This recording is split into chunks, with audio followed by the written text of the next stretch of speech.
On today's show, I reveal how really bad Tesla batteries are for the environment, how you can use Google Maps to find an EV charger in Australia, and Mercedes launches the e-Sprint, and well, more.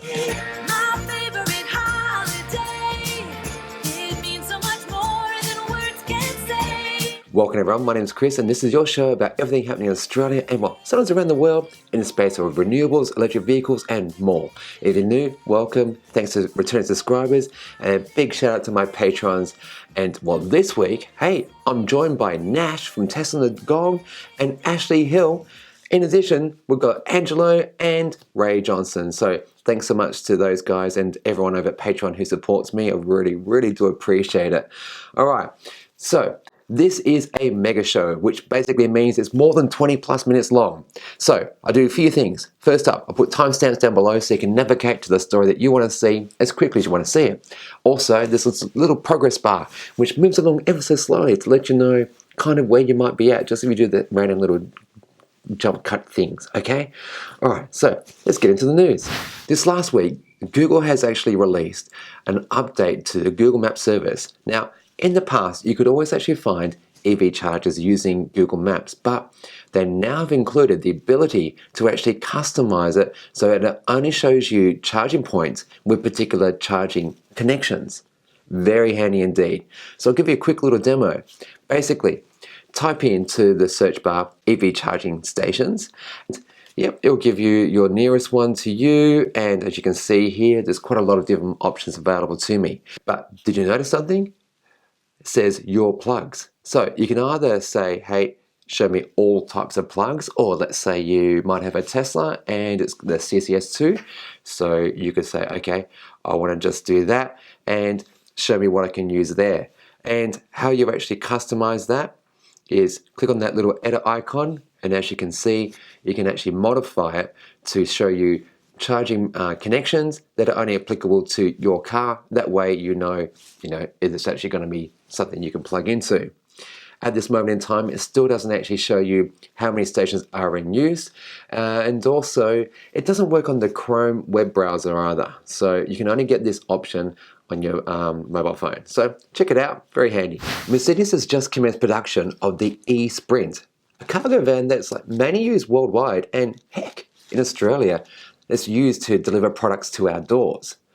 This van was first shown in March 2018 at an unveiling by Mercedes-Benz, but this week they rolled off the production line the first model from the updated $534 million, that's Australian dollars mind you, plant in Dusseldorf, Germany.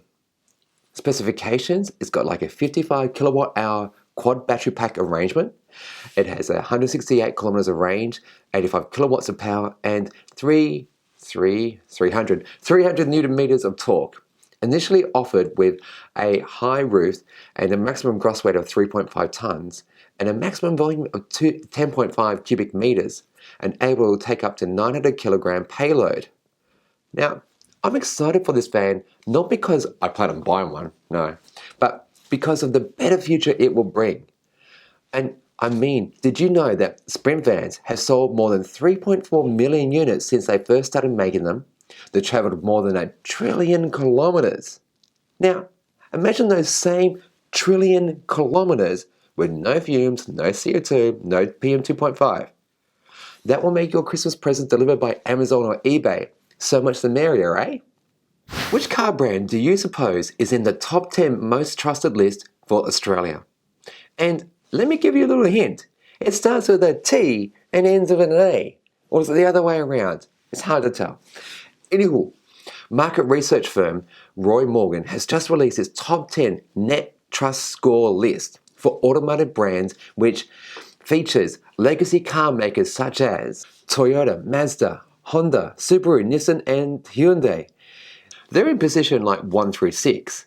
And then Tesla comes in at number 7, beating out Mercedes, Kia, and Ford. Featured on the Driven website, Roy Morgan CEO Michelle Devine notes that while Australia's car industry is in its 20th consecutive month of decline, Tesla is bucking that trend and growing and shaping the future of our car industry. She goes on to say that it is well known that the Australian automotive market is in a tough spot at present, with car sales in Australia dipping in the last 2 years. After reaching a record of 1.18 million in 2017, that declined by 3% in 2018 and has continued that trend through 2019. Now, I'm not about to guess as to the reasons why people actually are holding onto their cars longer. Is it economics? The finances just aren't right, it's not the right sort of time?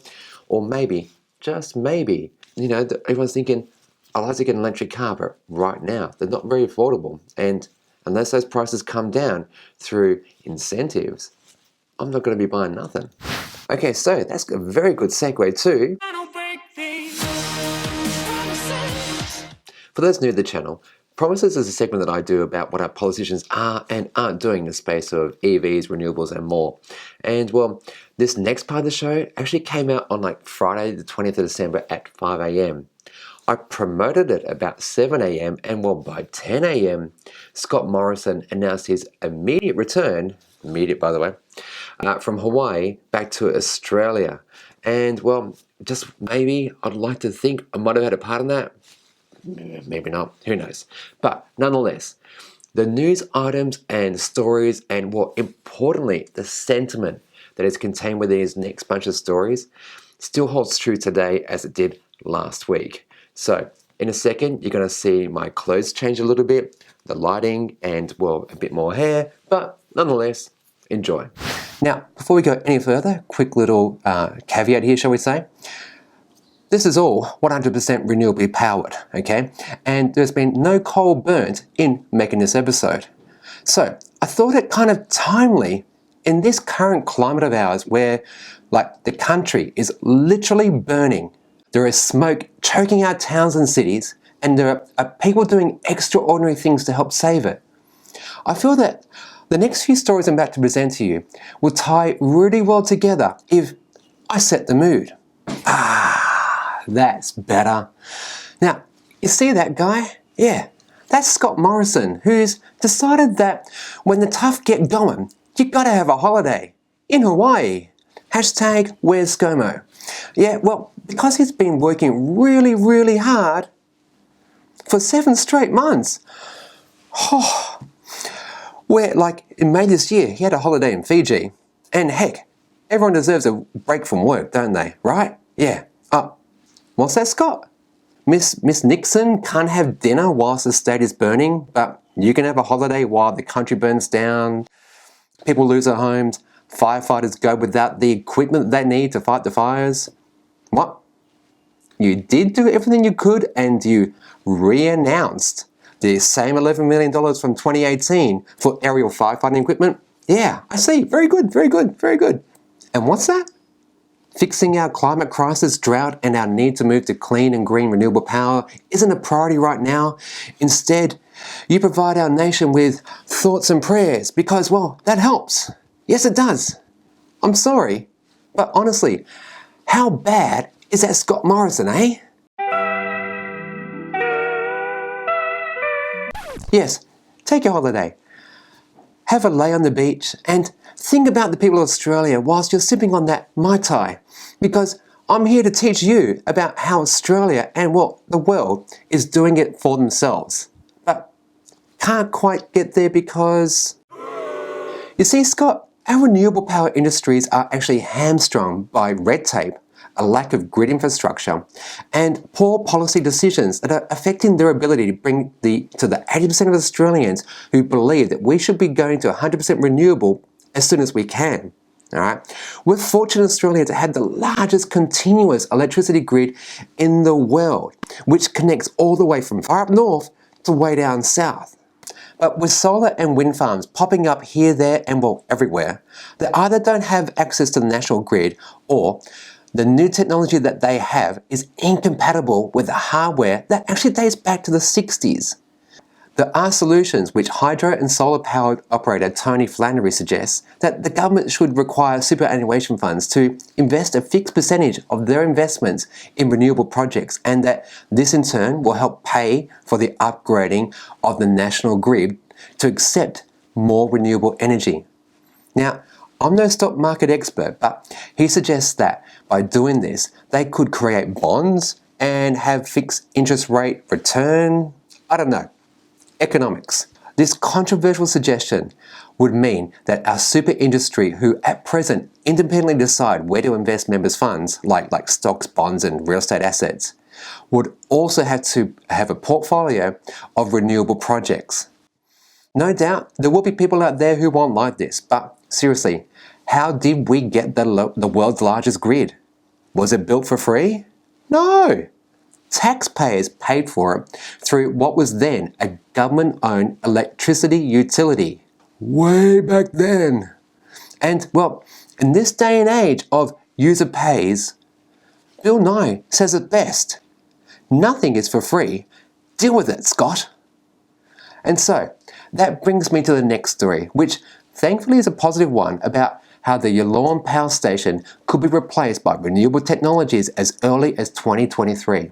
The government actually did a lot more to help with legislation, funding, and, well, building out of the grid. Hey, you see what I did there, Scotty? Yeah. Okay, so, detailed by Sophie Rorath from the Renew Economy, she writes how a study commissioned by Environment Victoria and conducted by Reputex about how easily we could replace the Yallourn power station with 2.6 gigawatts of large-scale renewables, 0.3 gigawatts of small renewables, 0.6 gigawatts of big battery storage, and 0.7 gigawatts of a virtual power plant and other demand-side partitions.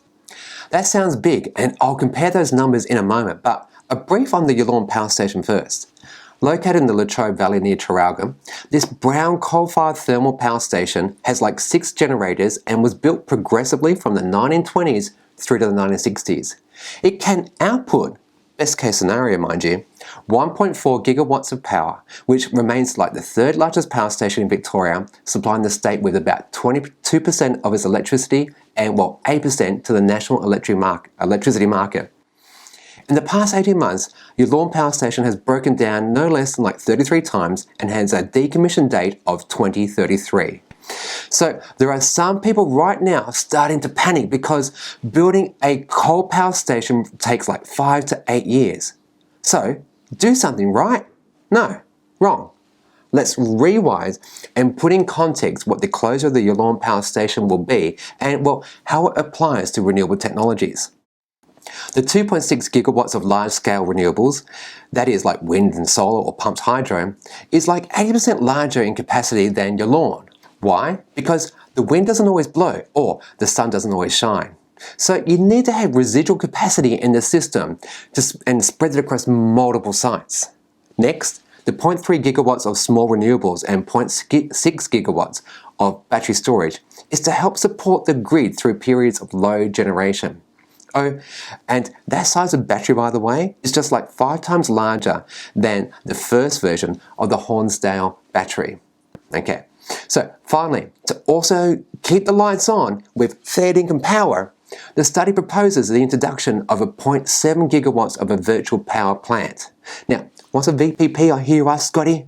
Well, that's what this home could be, or better yet, what has already been set up in Adelaide and Perth, where a home battery feeds energy from the solar panels into its own local battery and then supplies power to the grid when someone at the Australian market operator asks for it. I'll be bringing my full review of our Tesla Powerwall 2 very soon, but at present, this home can't send power into the grid. Why? Well, subscribe and you'll find out very soon. Anyhow, as you can see, this all seems very complex and, well, not very cheap, but there are businesses out there that are willing to pay for it and get us to 100% renewable tech, or 100% renewable and no CO2 and all that, way before 2050. Plus, installing this much hardware would, by my estimates, cost about $2.3 billion and can be done within 3 years. Compare that to a coal power station, which will cost $3 billion and take more than 8. Yeah. See the difference already? So, if you want to keep the lights on, the bills down, and emit no CO2, what do you do, Scotty? Well, you do what they've done in Egypt. where they've just taken the crown for the world's largest solar array of almost 1.8 gigawatts. Wow, look at this thing. It's a thing of beauty. Shame it wouldn't work here, with our lack of sun in our sunburned country. Yeah, and P.S. they're soon expanding this solar farm to 2.3 gigawatts. But wait a second. Haven't I spoken once before about the Sun Cable project? Yeah, I have. Proposed to be built in Tennant Creek, the Sun Cable project will have about 15,000 hectares of solar panels producing 10 gigawatts of power to supply Darwin and Singapore. They're going to need a 3,750 kilometre undersea power cable and, the world's largest Tesla Giga battery configuration of 20 to 30 gigawatt hours. Side note, that could power San Francisco for more than a week. Sun need not apply. More importantly, it will mean that Singapore can replace its current reliance on liquid natural gas, which is about 90% of the energy mix, with clean green power. And I can't resist this, but apologies to Egypt in advance. That isn't a solar array. This is. So once again, we had the knowledge, we had the equipment, we had the space, we had the resources, we had the private backing. And importantly, we have a learning government, Singapore. And it's amazing how some can see the economic benefits in a $22 billion project, whilst others can't. Looking at you, Scotty. Now, before I start getting negative comments, and I honestly do welcome feedback, by the way, please know that I'm pointing out Scott Morrison's failings because, he is the Prime Minister who, to date, has just given us pure lip service, headline-grabbing lines, titles, things like that. And, he goes around the world, travels in his private plane, which costs $4,600 per hour to run. Gee, the context, $11 million for firefighting equipment and private plane, moving on. And he does nothing around, it's basically political nothingness. Yeah, that's the term. So, instead, I don't care who the leader is. If it's the leader of the opposition, hang on a second. Hey Google, who's the leader of the opposition? Here's a summary from Wikipedia. The current leader of the opposition is Jeremy Corbyn, leader of the Labour Party. So, insert current leader here, depending upon when you watch this, or whoever is in charge. Know that these fires, droughts, and poor crop yields, air pollution, dangerously high temperatures will become more frequent and cost everyone so much more if we don't act now. So put down that Mai Tai, get back home and, start doing your job. Okay, apologies about that little range, but again, it still applies today, and I do hope that whoever our leader is, hang on, nope. But because if there ever was a time to do something about climate change, it's now, right? Yes. And nations like the Netherlands are forcing their governments to bring about change a lot faster through the help with the Supreme Court, which in the Netherlands has actually ordered the government to cut its greenhouse emissions. Yes, the Supreme Court. So my question to my Aussie viewers out there, is this what can happen here too? I don't think it is. Rather, this type of mandate is actually required by the government, either like federal or state level, but nonetheless, the Supreme Court of the Netherlands became the first in the world to order its government to cut their greenhouse gas emissions, not by a insignificant number, but by 25% below what the 1990 levels were by the end of next year. Crikey! Now, apologies in advance for this name I'm about to butcher, but Kees Street Kirk, he's like the current Chief Justice of the Supreme Court of the Netherlands, and he said in his ruling that the lives, well-being, and living circumstances of many people around the world, including the Netherlands, are being threatened by consequences that are already happening. This suit was initiated in 2013 by environmental activist group Agenda. It's like a name that's like an amalgam of urgent and agenda, and it's comprised of 900 plaintiffs who have been progressively working in the way through the court system since 2015. And side note, big thank you. Honestly, the coalition of these 900 plaintiffs have been seeking a 40% reduction, but the court's decision has come out with 25%, but again, at pre-1990 levels. Okay, let's kick off with mail time. And well, last week I brought you some news on Monday's show around how EV car makers, are now being required to actually make the electric cars produce some sort of sound when they're doing below 30 k's per hour. And yeah, disappointingly, Ford is doing basically sonic branding, and it's not around pedestrian safety so much. They're trying to make a unique, a bespoke sound, which when you hear it, you'll be like, oh, that's a Ford. Or, with Hans Zimmer and BMW, that would drive by and they'll be like, oh, that's also a Beamer. So, yeah. And well, Dave Connell, he writes that, I was a bit disappointed that EVs will be required to make these sounds. The fact that they're quiet is awesome as far as I'm concerned. Surely, when enough cars on the road are electric and therefore the background noise of petrol cars are gone, then the hard of hearing will be able to detect them? But safety is important, of course. And well, I've got to agree with you. When EVs are moving around and they are going slow, like I was once followed by a Model X in a car park, and I got to tell you, I didn't know it was there, and it was kind of, whoa, what was that? And yeah, it was a Model X.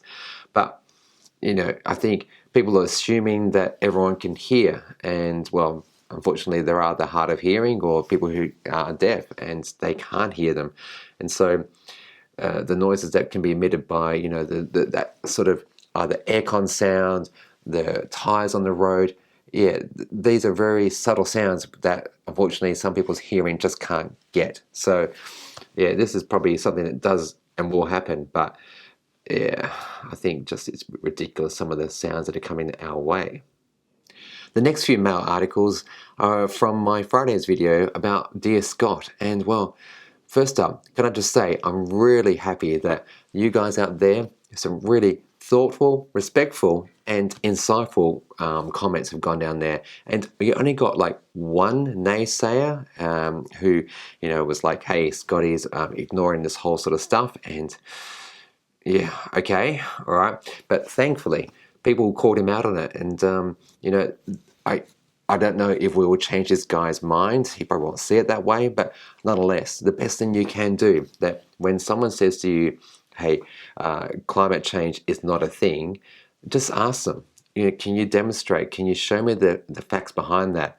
And they will probably spurt off some garbage from someone, but nonetheless, it'll get them thinking about it. And well, the more they hear about this and the more positive we can be in this space, the better. So Peter Emos, he wrote, Scott Morrison is blinded by coal and cannot see the opportunity Australia has in renewable and battery storage. Scott Morrison is blinded by coal and cannot see the opportunity Australia has in renewable and battery storage. Our superannuation funds should invest in building a battery manufacturing plant in Australia as we mine all the raw materials to make them. Australia then can use the sum of the batteries and sell the rest to the growing demand in the EV market. Note, Perth has the world's biggest lithium plant and no less than 10 cobalt deposits in South Australia, as well as competitive cobalt producing projects in Queensland. And Australia can ride an economic boom if we start working for a renewable future.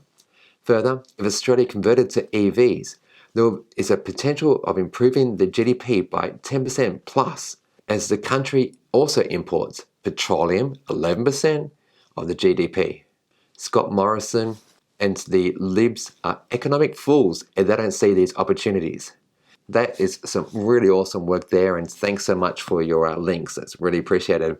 And I did have a look at that, and yeah, look, over in WA, they do have one of the largest, I think China's actually the largest, but it's like right up there, lithium-ion plant in the world. And Australia is immensely rich, right up there in the top 5 countries of the world with lithium that's available. Now, for those who may not have heard this before, lithium is actually commonly sourced from brine, a water and an energy-intensive process. About 0.05 to 1 milligram of lithium requires 1 litre of brine or mineral water. But in a recent article which featured Dr. Maximilian Fichtner, who serves as the director of Helmholtz Institute for Electrochemical Energy Storage in Germany, noted that a 64 kilowatt hour battery pack takes about 3,840 litres to obtain it. The lithium, right? Now, that sounds like a lot, doesn't it? But the same amount of water would actually produce 250 grams of beef, 30 cups of coffee, or, get this, half a pair of jeans. Now, tuck that one into your memory bank for the next conversation with Bob in the office. Ken Dibble wrote, politicians, listen to voter preferences, not necessarily logic or what's right. We the people should share our thoughts with our local MPs about renewable legislation, improved drought relief, faster transition from coal burning, EV incentives, bushfire prevention support, and, well, the country is hurting. Step up, Scott. And well said, mate. And look, before I move on to the one more news item, the poll on the video that came with that Dear Scott video came out with this, that, well, no one said, yeah, leave him alone. No, thankfully, 50% of you said, look, nope, nada, nothing. He needs to do more now. And of course, the balance of that basically said that whilst Scotty's doing nothing, others thankfully are. Okay, this comes to you with thanks to Tester Tom, or on YouTube circles, Ludicrous Feed. His link is below, and look, he does some awesome content about, Teslas, EVs, and batteries, and all that sort of content. So please do check him out. He's a fellow Australian, and yeah, let's keep this all going. And P.S. Hey, in 2019, hello, I had to think about that. No less than 15 awesome people out there have used my Tesla referral code. So please, if you're in the market for a Tesla Model SX or 3, use the link down below and get yourself some free supercharging kilometers. And you do absolutely need to use that link, because if you don't, you kind of retrospectively add it to your order after the fact. Okay, with that little thing out the way, this last week, New South Wales government has announced a solar battery program which will kick off in 2020 called Empowering Homes. The program will provide loans for solar battery systems to eligible residents in New South Wales. Over the next 10 years, they're going to support up to 300,000 solar battery system installations and provision loans of up to $14,000 for solar battery system installs, or $9,000 if you're adding a battery to an existing solar system. This will be available to owner-occupiers with an annual household income of up to $180,000. Over its lifetime, the program will unlock about $3.2 billion in clean energy investment and add 3,000 megawatt hours of storage into the New South Wales energy system. A pilot will commence in the first quarter of 2020 and run up to 12 months. Once the trial is complete, they'll roll it out to the entire state. Now, if you want more information about this or any other story you've seen here today, please do look for them down below and follow the links. Okay, well, thanks for watching up to now, and I've got one more bonus little article story thingy for you. But first, today is Monday, the 23rd of December, and I want to thank you for watching today's show and, well, watching the show throughout this year if you have. It's been a great year, and, well, I'll do a summative video maybe at the end of this week, but nonetheless, I wish you, your family, and your friends a safe and Merry Christmas. And I thought I'd just bring you some Christmas cheer and merriment, and we'll get a bit of a copyright strike on this video. Yay to demonetization! What I'll be showing you now in the outro is Nash's Model X doing the Christmas dance little Easter egg thing. Is that the right term at Christmas time? Not really, but it's a lot of fun, and yeah, look, enjoy, and look, be good and be green.